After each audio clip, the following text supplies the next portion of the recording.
Hi, welcome to Culturally Determined on Blogging Heads TV. I'm your host, Aryeh Cohen-Wade, and my guest today is Will Sommer. Will, could you introduce yourself? Hi, yeah, Will Sommer. I'm a tech reporter with Daily Beast.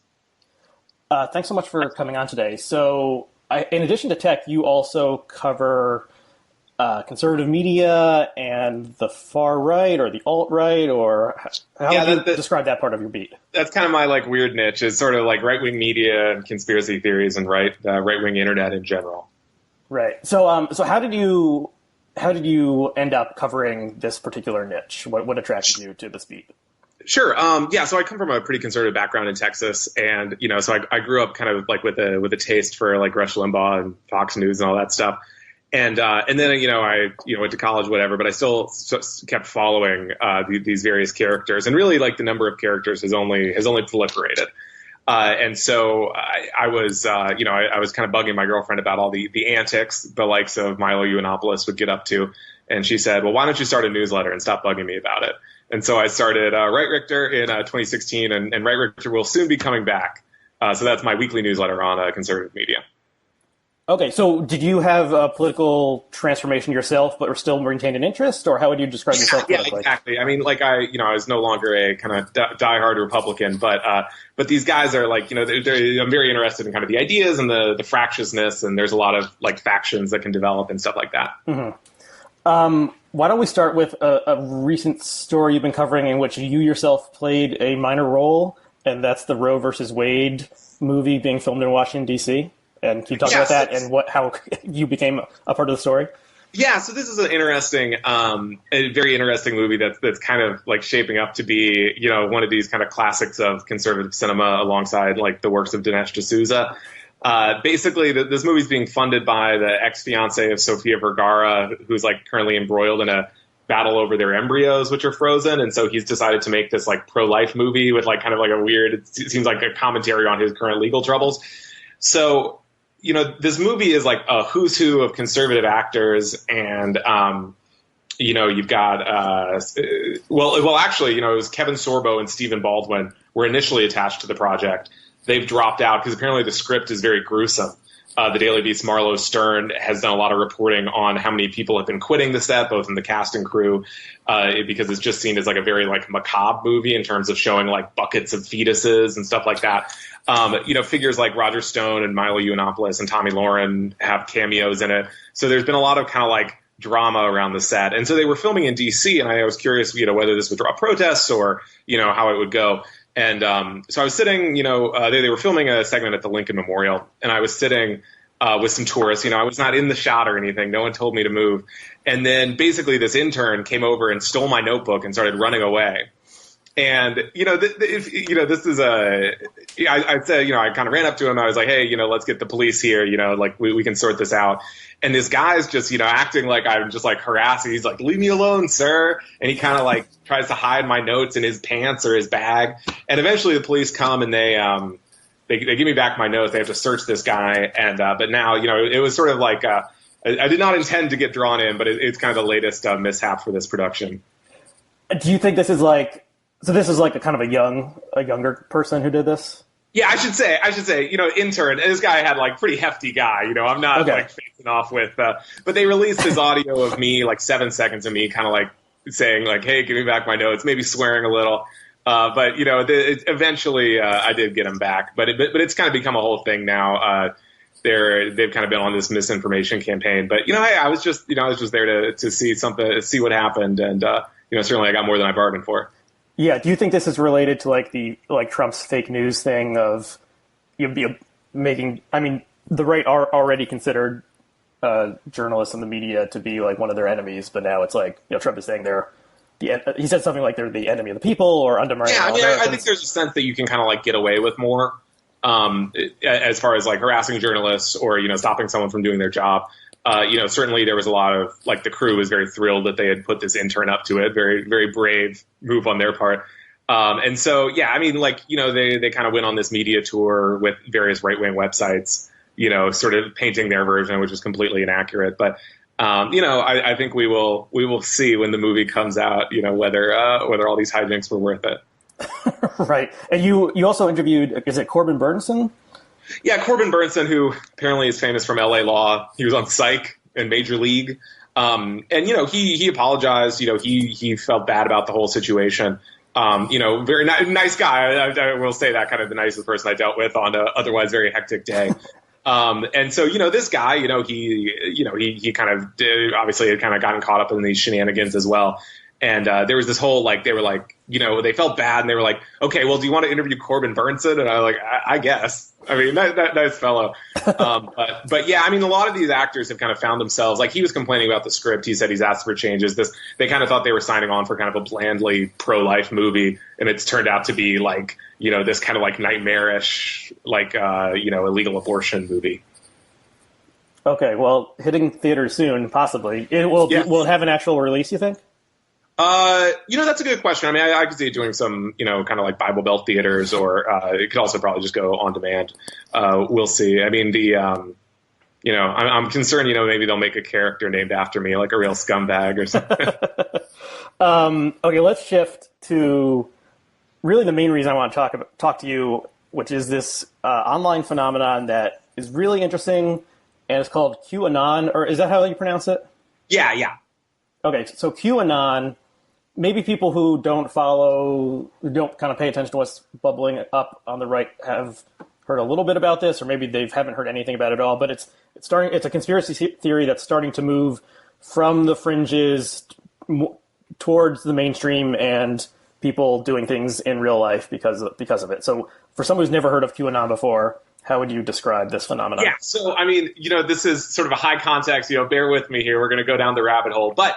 It is, as you say, having weird effects in the real world. So in late October, an anonymous person started leaving these weird clues on 4chan that would say things like, Hillary Clinton, Guantanamo Bay, what does this mean? Operation Mockingbird, like all these cryptic things. And so this person has been dubbed Q, which the idea is that these are clues coming from deep within the Trump administration by some leaker. And so they've built this kind of counter narrative where everything is going awesome for Trump. And basically, like, the military asked him to run for president to destroy this, like, Pizzagate cabal featuring, like, Hillary Clinton and John Podesta and basically anyone Republicans don't like. And so the idea is now that Q is kind of like telling us what's really going on. And so, like, don't worry about Mueller, because really Mueller's working with Trump to take down Hillary Clinton and stuff like that. And a lot of this actually plays into the Russia stuff in terms of, like, obviously the press conference we saw today, it was so crazy.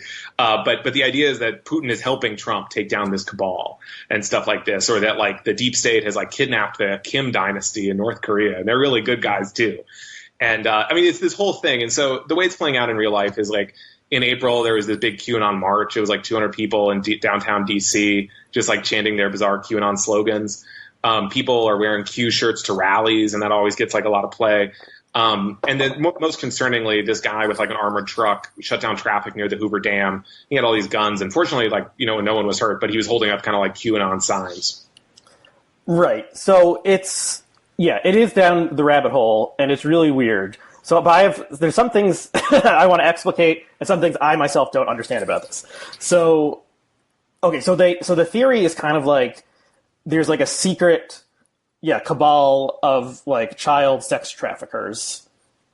So it's kind of an outgrowth of the Pizzagate thing, which people maybe remember was like a weird conspiracy theory that, like, emails that John Podesta was sending, in which he referred to like his staff picking up a pizza. That was really code for like picking up, like a child for sex exploitation, and then it broke into the real world when a guy with a gun went to investigate this one particular pizza parlor in Washington, D.C., and like shot out the windows, and he thought there were children being held in the basement, but there actually wasn't even a basement of this building. So it's like, really, this is like wacko stuff.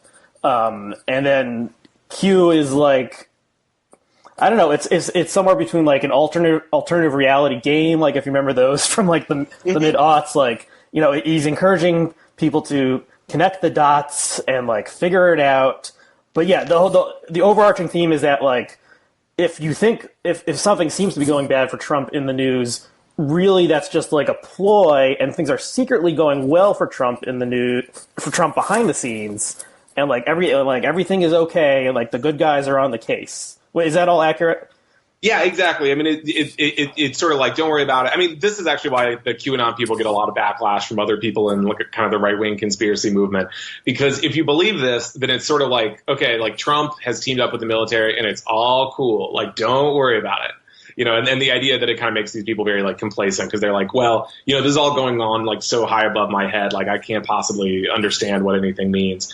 And yeah, I mean, but it, you know, it pits people in this sort of, it's this like Pizzagate, it's this kind of like life or death, and for many people like a kind of religious struggle, because essentially it means Trump is sort of arraigned against like literally like pure evil.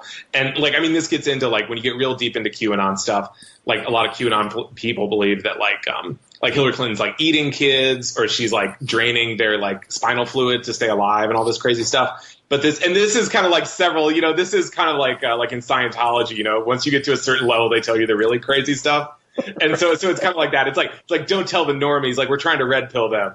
But this is increasingly, I mean, there's like QAnon billboards all around the country. I mean, it is weird stuff. Just at the Trump Putin summit, someone was holding up a QAnon sign outside, and they were like, Finland loves QAnon. So it's really crazy. Yeah, and part of like that, like the good guys are in charge. I mean, a lot of conspiracy theories, it seems to me like the psychological core behind believing a conspiracy theory is that, you know, like the world is chaotic, but it's more, it feels better to think that there's really people in control, even if they're sinister. Like, you know, Bush really did 9/11, not like this ragtag band of 20 guys did it. Like, yeah, the real people behind the scenes, and they're in control, and the world is not random and chaotic. Yeah, exactly. I mean, there's a real sense of like I think people come to QAnon for like different reasons, and so there's one popular QAnon video that's been promoted by Kurt Schilling, former pitching great. He blocks me on Twitter. No, it's unbelievable. I made fun of him I insulted him for having Lou Gehrig as his Twitter handle, and I said that was an insult to a great American, and he left me. So this video sort of lays out, like, it literally is like, what if, like, war is like everything wrong in the world is being caused by this cabal? It's like, and it's like, you know, there's no reason that people would go to war if they weren't like having their strings pulled. And I should say also, like, plenty of QAnon is sort of like coded anti-Semitism, right? There's like a lot of like George Soros and like bankers, and so, you know, it ends up being like, when I went to this QAnon march, people were saying, you know, like, well, my son has autism, and I think that's, you know, sometimes it's people with like vaccine people, like vaccine truthers, or like someone was saying like, you know, this is really insane. I saw this on the QAnon subreddit, and someone was like, you know, I have cancer, but like I know the cabal is hiding the cure for cancer, so like, you know, fingers crossed.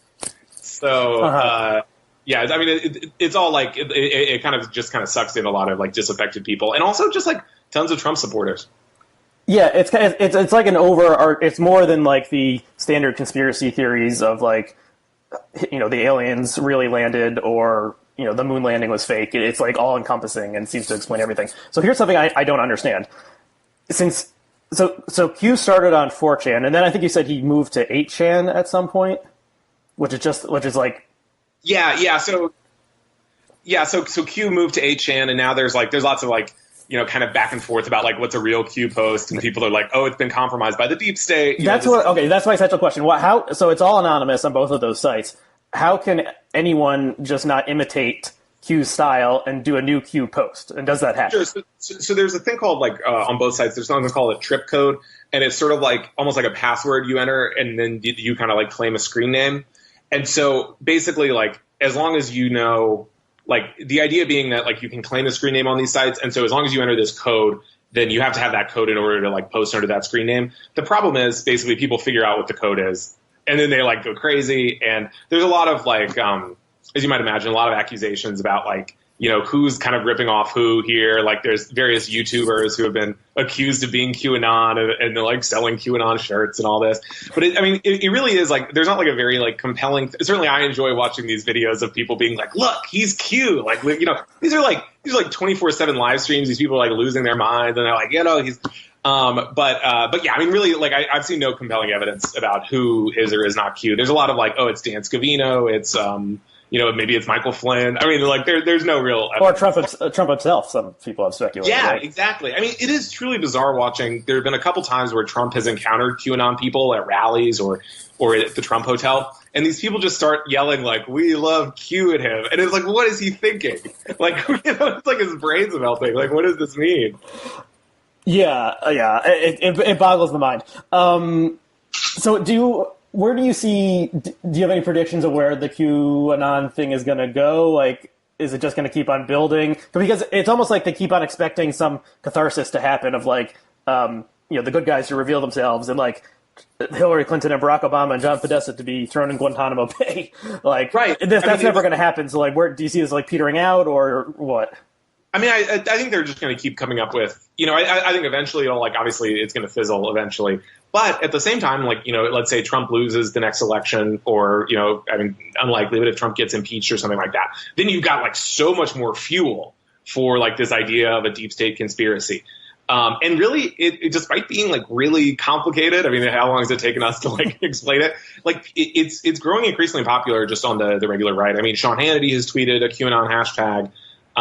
The like kind of various people and this is all kind of getting further embedded. Charlie Kirk at Turning Points USA was kind of, quoting like QAnon statistics. There's a lot of kind of like crypto QAnon where people like are basically saying it, but they aren't saying this is from QAnon. So.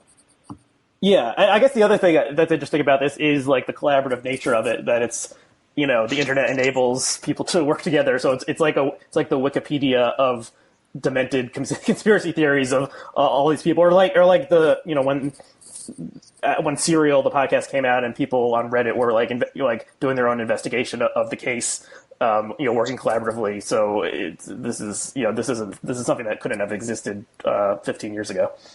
Yeah, exactly. I mean, it is also, I think people in general just like really like being in the QAnon community. I mean, at this point, we are 12 days from the last QAnon post. But like, there's still so much like activity, and people just like, there are all these stories that are like, I gave my name at the restaurant as Q, and everyone cheered. Right. Yeah. Or like told the barista at Starbucks that Yeah, right. Q, and they're like, like. Oh, so the last question I had about this is this conspiracy theory uniquely attractive to older people, or is that a misunderstanding? Yeah, so this is an interesting one. I do think I think it's like a certain lack of like internet literacy is going on here, because like I think people don't understand how easy it is to just post on 4chan. And so you have this weird collision between like 4chan and 8chan culture, which trends younger, but like the people who are into this are old. And so like there's a lot of like I was hanging out in this like chat room for QAnon people, and it was all these old people. It was like a voice chat, and it was all these old people saying like, how do I make a meme? And they're just like, I really want to like red pill my friends. But then, yeah, I mean, like a lot of like more like your alt-right types and like kind of your younger people on the far right are like very dismissive of QAnon people. And they're like, these dumb boomers, all this stuff. So, yeah. Okay, well, I guess this bears continued surveillance to figure out what's going to happen next. Honestly, every time I think it's going away, like it comes back bigger. You wrote something about Seth Rich and his family and the release of the indictments by Mueller last week. People probably remember this name. Can you kind of just briefly recap the story that happened with this unfortunate person and how that got wrapped into national politics? Sure. Yeah. So in then like the summer of 2016, Seth Rich, a young DNC staffer, was murdered in the early morning, and it was basically like police think it was a botched robbery. No one's been arrested for it. But a couple weeks later, WikiLeaks starts publishing Democratic emails, and then Republicans sort of like initially they say, oh, like a Hillary Clinton death squad murdered him. This kind of bubbles up on Reddit and fake news sites. And then eventually it becomes, Fox News reports on some very like sketchily sourced claims. And the reason this is appealing because it would mean that WikiLeaks got the emails from, not only would it mean that Hillary Clinton had someone murdered, but it would mean that WikiLeaks got the emails from a DNC staffer, and thus the Russian hackers aren't involved at all. So there's no collusion. On the other hand, like this is extremely fake. There's no evidence of this. And yet, like a lot of various hucksters have latched onto it. and kind of tried to make a buck off it. And now, like the Rich family, various members of it are suing these various people. Jack Berkman, this lobbyist in D.C., who's kind of like tried to keep his name in the papers because of this, had a press conference. He claimed he had like a deep state source. It was just like a random guy on a speakerphone last week. And so now these indictments would kind of suggest that they'd be the last nail in the coffin of that story. But unfortunately, that's unlikely to happen. Yeah, so Sean is beyond just the standard level, like low level C-list conservative hucksters. Like Sean Hannity did like at least one episode of a show about this, but then maybe his lawyers told him to stop talking about it or something. Yeah. So Seth Rich, like Pizzagate, is kind of like has become one of these like third rails where like people on Fox News can't really talk about it anymore. And so like Newt Gingrich, for example, is a big Seth Rich guy as well. And so. Yeah, so Hannity did this. He got a bunch of advertiser boycotts. The Rich family kind of denounced him. And I mean, it's just like a really insane situation in terms of like, obviously they've already suffered this tragedy of having their son murdered. And now they're getting all these people just constantly coming back. And then they're like, well, the Riches are part of the deep state cover up and all this. Yeah, it's bizarre. I mean, so a lot of the things that people do in this area seems like live action role playing or something, or playing a video game on your computer. But then you have this actual human who was murdered, 99.9% just in a street killing. And then you have the internet wackos saying, I guess extra strange twist to it is like the internet wackos think that he's like a secret hero because he released the damaging emails, and they want to like venerate him, as, like a hero and a martyr. And then his family does not accept this bizarre interpretation of events. So it's another. I don't know what else to say about this. It's fucking. Yeah, crazy. I mean, exactly. Like, there's all like people are wearing like Seth Rich shirts. There's like on the Trump subreddit, there's a lot of like his name was Seth Rich. Remember Seth Rich, stuff like that. Okay, so the Mueller indictments came out. They seem to indicate that the best evidence is that the Russians hacked the server and gave the information to WikiLeaks. Possible last nail in the coffin. But then these things like, once you're like into the conspiracy theory, like any piece of evidence that contradicts you is just like, can only like bolster your original ideas. Like you've gone beyond the land of like logical inference and reason. It's just like, well, this is clearly just the deep state, faking it again. And this proves even stronger that blah, blah, blah. So, yeah, I mean, these people have already been primed to not believe anything coming out of the Mueller investigation. So, that really won't prove anything. Do you have any thoughts on Ben Garrison? Yeah, I have lots of thoughts on Ben Garrison. So for people who aren't on Twitter, who is Ben Garrison? Sure. So Ben Garrison is kind of like the leading political cartoonist of the Trump era. He writes these, he does these like incredibly bizarre cartoons in which Trump is kind of portrayed as this like really like ripped like Adonis type. And then he and like various people are on the right are battling all these villains, campus SJWs and so on. And another like classic Ben Garrison thing is like over labeling. And so, like, every person, he'll be like nutty SJWs, and like, he looks like the political cartoonist from The Onion, basically. Is how I've had that thought too. Yeah. He had one this week to honor Trump's visit to England, where Trump meets, I think, Aragorn from Lord of the Rings. Oh yes, I can see that. And he says like, "You bow to no one, my friend," and then like all like the Tolkien characters are like, "Yeah," which begs the question: Does Ben Garrison think that like Middle Earth is real and took place in England? And that's that was the thought process. But he's a fascinating guy. I mean, and also like his background is like he was kind of a standard like conservative political cartoonist, and then one of his memes was edited by an alt-right type person to add like a classic anti-Semitic caricature into it, and then he started like fighting with these people. But then he kind of like decided like I might as well join them instead of fight them. Is that right? Yeah, he kind of came to an accommodation with like your like he's very into like Pepe now, and so like he was initially like horrified that people were doing this, and then he's like, well, maybe I can like make some so I'll still make stuff about like globalist elites. Yeah, I guess he saw a market niche to exploit. Are his things actually published in any actual publication, or does he just do them online? I got it. I don't think they're in any newspapers, but I really wouldn't be surprised if some rural papers or something. Yeah, he must sell like merchandise and prints and stuff. Oh yeah, he's got books. Yeah, Roger Stone was out promoting the books. Right. That's where he's wearing the giant cowboy hat. Yeah. Okay, so if anyone has never heard of Ben Garrison, just Google his name and you'll see some of his work and how unique and it's really remarkable. Every new one that comes out, I'm like, oh, you got to dive in, especially he'll have these kind of like Hieronymus Bosch tableaus. It'll be like Campus Madness, and it's like Mike Cernovich is like battling Antifa and all this stuff. Right. They're deep texts. Okay, so here's a slightly different question. There's been a lot of debate on the left about how to handle the resurgent alt-right or whatever you want to call them, and one of the ways is kind of like a direct action or meeting them in the streets. And most famously, Richard Spencer got punched in the face by a hooded figure on Inauguration Day, and that launched a big debate whether you should be punching white supremacist, Nazis or not. How do people on the right view this kind of opposition? If they view Richard Spencer getting punched as good for Richard Spencer, bad for Richard Spencer?